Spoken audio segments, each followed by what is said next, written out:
নমস্কার, সকলকে স্বাগত জানিয়ে শুরু করছি একটা নতুন ভিডিও। বন্ধুরা, আজকে চললাম মাঠে কচুর শাক কাটতে। মাঠ থেকে আজকে কচুর শাক কেটে নিয়ে এসে ইলিশ মাছের মাথা দিয়ে রান্না হবে। মামনি কিন্তু বেশ অনেকগুলো কচুর শাক কেটে নিয়েছে। এখন আমরা দুজনে মিলে এগুলো তুলে নিয়ে বাড়ির দিকে যাচ্ছি।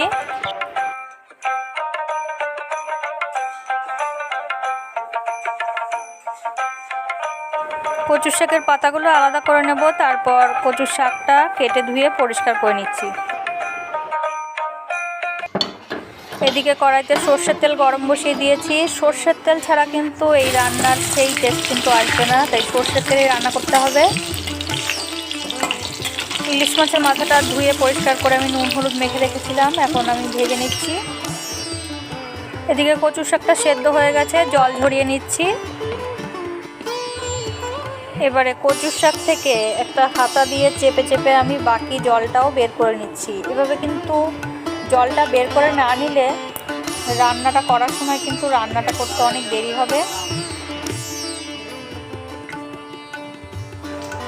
এদিকে কিন্তু মাছের মাথাটা একদম সুন্দর করে ভাজা হয়ে গেছে, তুলে নিচ্ছি।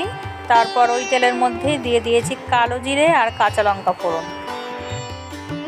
এবারে দিয়ে দিচ্ছি কাঁচা লঙ্কা বাটা। কচু শাকে কিন্তু একটু ঝালটা বেশি দিলেই ভালো লাগে, এতে করে কিন্তু মুখ ধরার চান্সটাও অনেকটা কমে যায়। এখন দিয়ে দিচ্ছি আগের থেকে সেদ্ধ করে রাখা কচুর শাকটা। এখন ভালো করে নেড়েচেড়ে মিশিয়ে নেব।